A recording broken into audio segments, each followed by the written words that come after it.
There it is. There it is. Hey, good morning, everybody, and welcome to Morning Motivation. I got a little treat for you.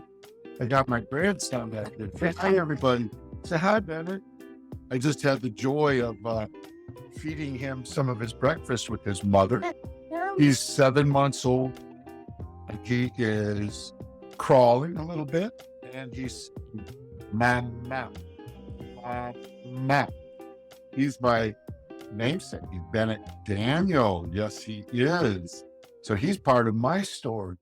So today, as you've joined us for Morning Motivations, I am going to give Bennett Daniel to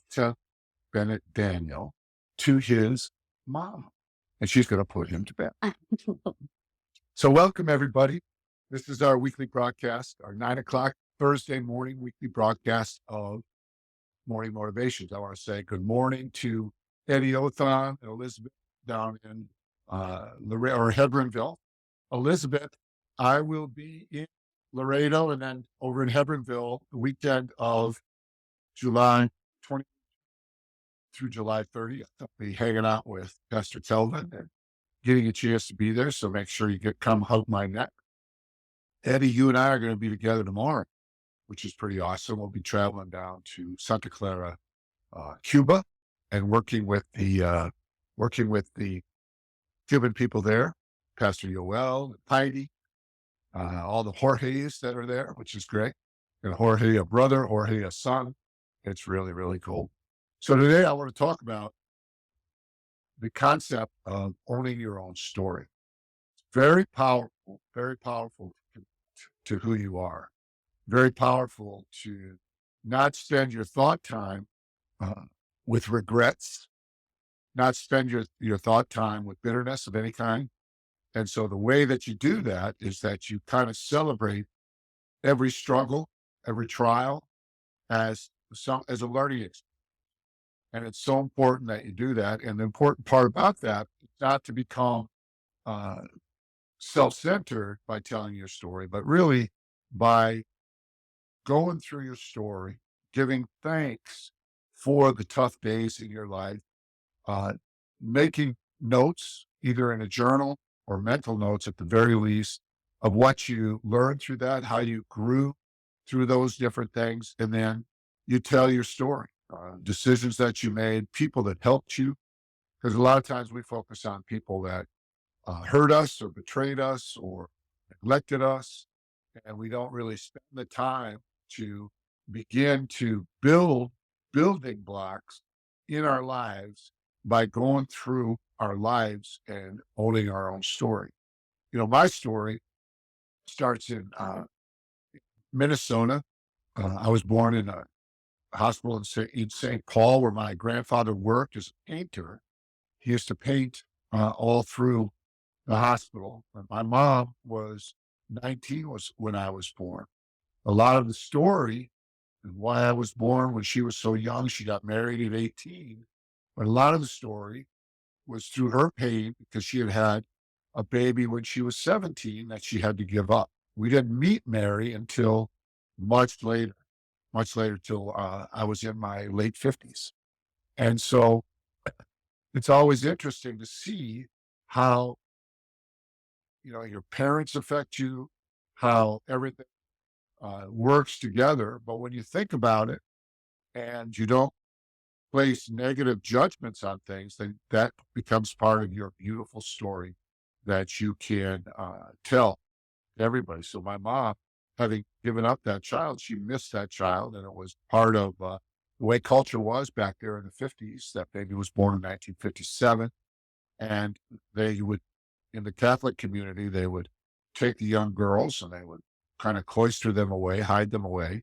And then they would, they'd deliver the babies. And then within a few hours, they would take that baby and give it to a foster family. And my sister Mary, my half-sister Mary, she then, went on to have a good life. And then we got to meet her when she was about 57 or 58 years old.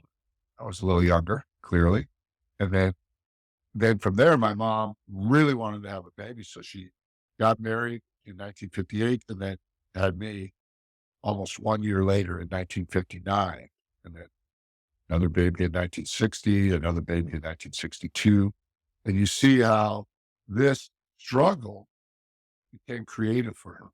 She had beautiful children, not to say I was a beautiful child, but to say she had good children. She raised her kids. She used that tough, adverse experience to create and to grow.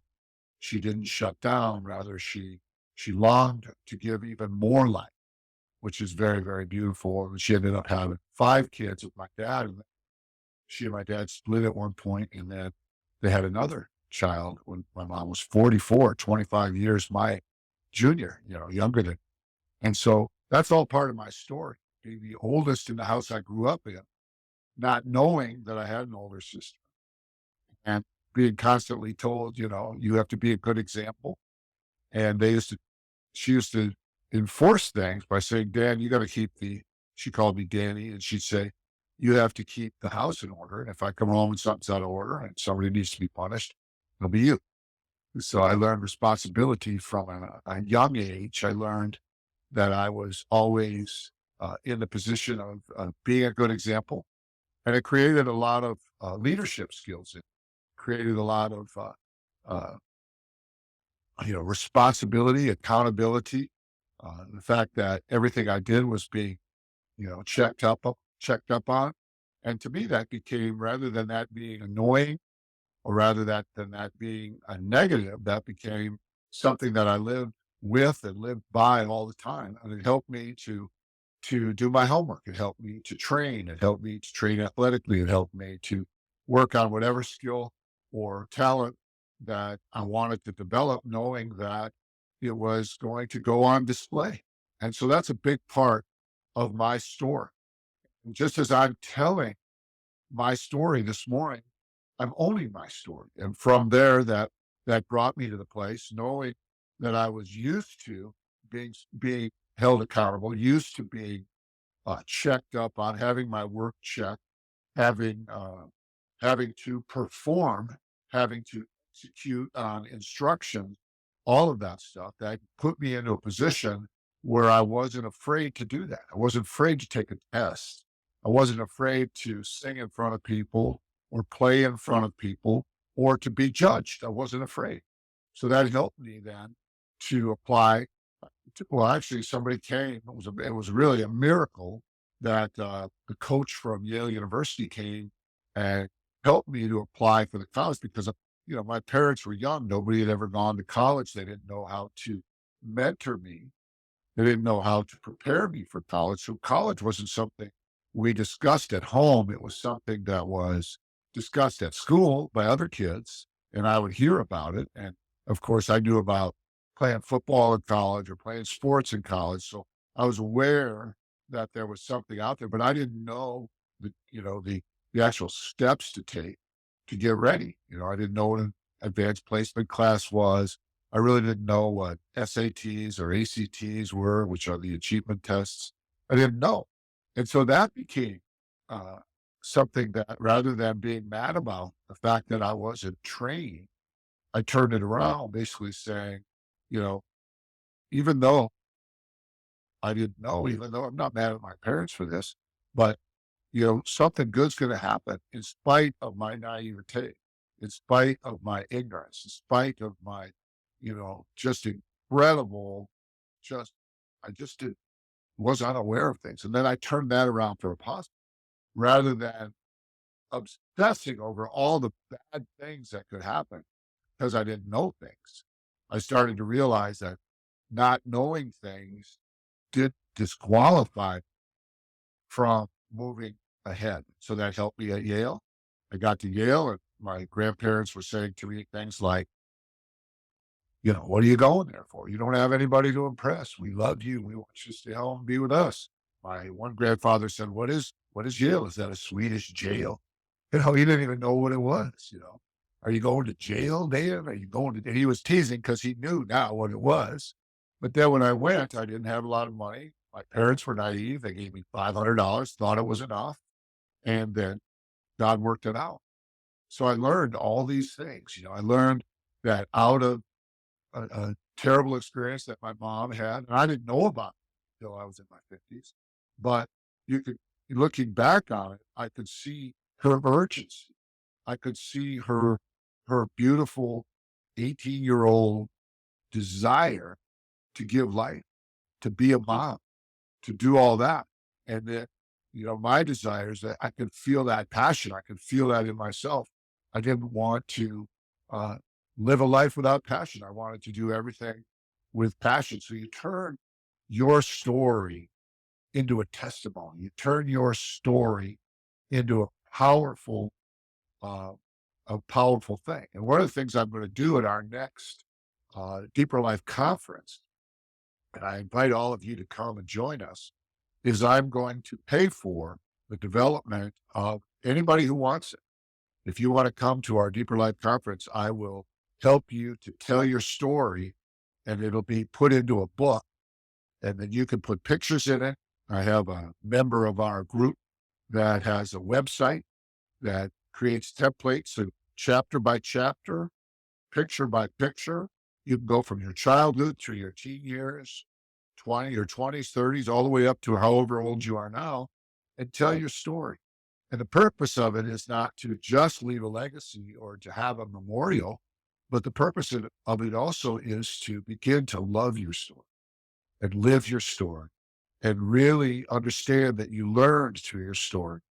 A lot of times when I work with people on a regular basis and I get with them, it takes me a lot to get them to feel like they are important or they are impactful or that they have a purpose.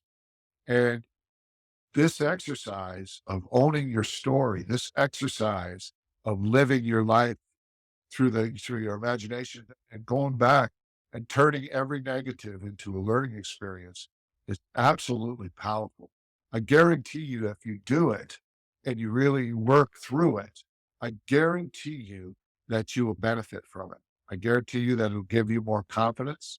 It'll give you the ability to really go back and forth in a conversation. And the byproduct of it is you'll learn to value other people too. Because if you're not really valuing yourself, then it's really hard to value someone else. It's hard to give them the kind of respect, kind of honor, the kind of room in a conversation, the kind of room in a relationship for them to fully blossom and bloom because you haven't allowed yourself to own your story.